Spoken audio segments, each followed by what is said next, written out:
Dear students, this is Dr. Umar Farooq with the topic Scoring of Essay Questions. Let's look at the learning outcomes of the session. After the session, students will be able to understand the concept of analytic scoring rubric, comprehend the concept of holistic scoring rubric, understand how to handle the factors affecting uniformity and reliability of essay questions, and score essay questions effectively. First of all, let's understand what is actually meant by the term rubric. A rubric is a scoring guide that is developed to assess any student performance, whether it is written or oral. Or you may say a descriptive scheme that provides a better assessment and understanding of expected or actual performance. Scoring rubric makes grading and ranking simpler, more transparent, and fairer. It indicates that you will evaluate according to a specified criteria. Scoring rubrics make assessment more consistent and fair, as you have criteria to assess and students know that criteria on which they are going to be assessed. Students' strengths and weaknesses can be identified as you have clear standards to meet. Scoring rubrics save your time by providing the basis on which the performance is being assessed. Analytic scoring rubric helps us focusing one characteristic of student response at a time. For example, by analytic rubric, we can focus writing mechanics and quality of a content of essay separately. So it provides very specific feedback about strengths and weaknesses of the response and hence gives a good picture. But it takes more time and its construction is also very challenging. If you have fewer students, then analytic rubric is used to give specific feedback to your students. Let's look at analytic scale. This shows that only those students will get maximum point or highest grade who will demonstrate exceptional achievement in each category. Keep in mind that this analytic rubric is developed for expository essays or descriptive summaries. To this rubric, maximum grade or point will be given in different dimensions. For example, for organization, when focus is unified and the main idea is clearly stated. In language, exceptional achievement will be considered when details create clear, vivid picture and that should be specific and concrete. For elaboration, there should be extended elaboration of one main point.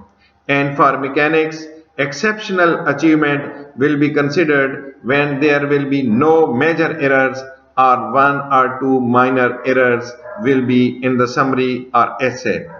And student who will show minimal evidence of achievement in language, for example, they use no concrete language and in elaboration, no elaboration of any point or central statement and in mechanics commit many major mistakes that create confusion for reader will be ranked at the bottom and will get lowest grade or points.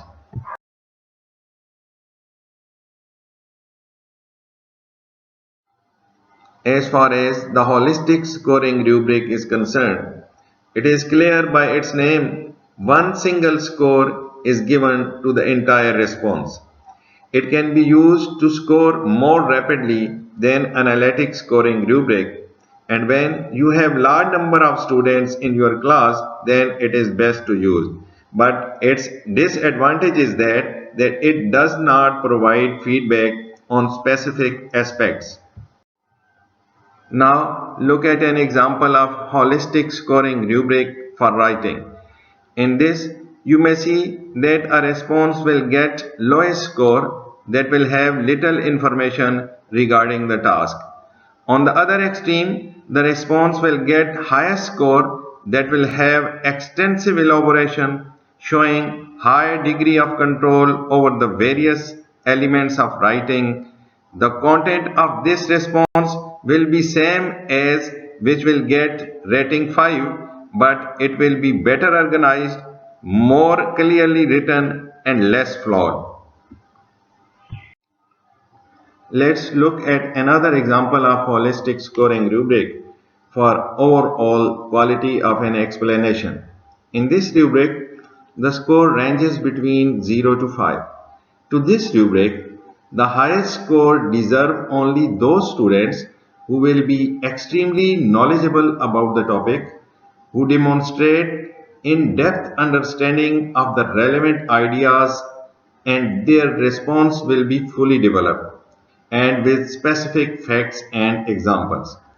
On the other hand, the students will deserve 0 who will write about different topic or will leave the answer blank, and the students who will write about the topic using irrelevant and inaccurate information will get 1.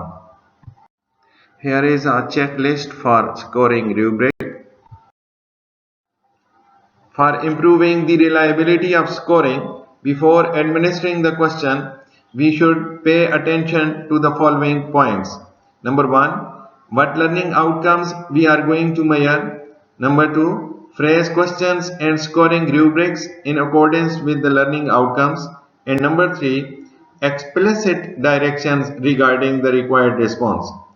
After giving considerable attention to the points, teacher and students will be able to understand what type of task is to be performed and can expect reliable scoring.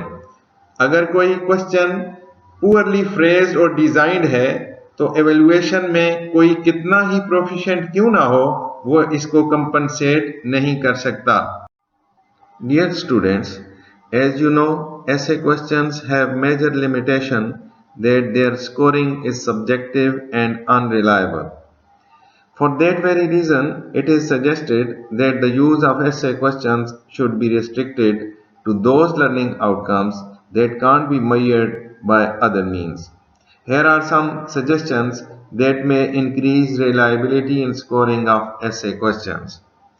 And that include, the first one is to prepare an outline of the expected response in advance.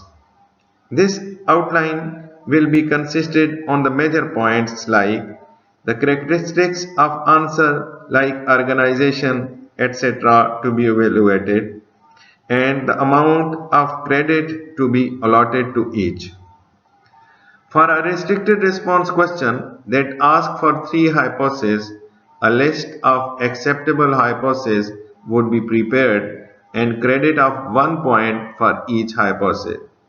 And for extended response questions, the major points or aspects of the answer would be outlined and credit to be allowed to each aspect as well. The second point is use the most appropriate scoring rubric.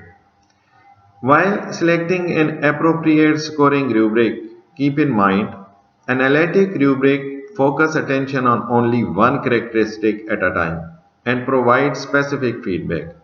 And holistic is more useful when you assess understanding in overall content area rather than specific aspect. Other than this, analytic rubric is beneficial when the number of students is limited, while for large number of students, holistic rubric would be better. The next point is decide how to handle the factors that are irrelevant to learning outcomes. For example, legibility of handwriting, spelling, sentence structure, and neatness. When you are evaluating content of the answer, then make an effort that these factors should not influence your scoring. एक और decision जो कि irrelevant और inaccurate information के response में मौजूद होने से मुतल्लिक है कि क्या आप इसको इग्नोर करके सिर्फ उसको क्रेडिट देंगे जो कि रेलेवेंट और करेक्ट है. अगर आप ऐसा करते हैं तो कुछ स्टूडेंट सब कुछ लिख देंगे जो उनको पता है, ये जानते हुए कि आप करेक्ट इंफॉर्मेशन को सॉर्ट आउट करके उस पर क्रेडिट दे देंगे. और अगर आप स्कोर कम करते हैं तो सवाल ये पैदा होता है कि कितना कम करेंगे। लिहाजा बेस्ट प्रोसीजर ये है कि पहले ही ये डिसाइड कर लें कि कितना स्कोर कम करना है और फिर स्टूडेंट्स को वार्न कर दें कि इररेलेवेंट और इनएक्यूरेट इंफॉर्मेशन पर यह पेनल्टी उनको मिलेगी। Here is another important point, and that is evaluate all responses to one question before going on to the next one. Dear students, shifting of standard from one paper to the next leads to unreliable scoring. For improving reliability, you should evaluate all answers to the first question, reorder the papers, and then score all answers to the second question. In this way, you may maintain uniform standard as you can easily remember the basis for judging every answer. एक question के तमाम answers को एक वक्त पर evaluate करना हमारे लिए इस लिहाज से भी मुफीद है कि जब हम एक स्टूडेंट के तमाम रिस्पॉन्सेस को एक टाइम पर एवेलुएट करते हैं तो उससे होता यह है कि उसके पहले कुछ आंसर्स एक जनरल इंप्रेशन क्रिएट कर देते हैं जो कि उसके बाकी के आंसर्स की रेटिंग को इन्फ्लुएंस करता है। मसलन अगर पहले क्वेश्चन अच्छे सॉल्व हुए हैं तो बाकी के क्वेश्चन की रेटिंग भी ज्यादा हो सकती है। लिहाजा एक क्वेश्चन के तमाम रिस्पॉन्सेस को स्कोर करने के बाद दूसरे क्वेश्चन के रिस्पॉन्सेस को स्कोर करना चाहिए। The fifth suggestion is, when possible, rate the answer without looking student's name. As you know, we form general impression of students during our teaching. ये जनरल इम्प्रेशन भी हमारी स्कोरिंग को मुतासर कर सकता है। लिहाजा स्टूडेंट्स की आइडेंटिटी अगर कंसील रहे तो ये ज़्यादा बेहतर है और मुमकिन हो तो स्टूडेंट का नाम देखे बगैर पेपर को रेट करें ताकि उसका जो जनरल इम्प्रेशन है जो हमारी टीचिंग के दौरान हमने बनाया हुआ है वो हमारी रेटिंग को इन्फ्लुएंस ना कर सके। The last point is, for special decisions obtain 2 or more ratings. When you select students for awards, scholarships or special training, then take 2 or more independent ratings of students' responses and average them. In this way, you can get more reliable results.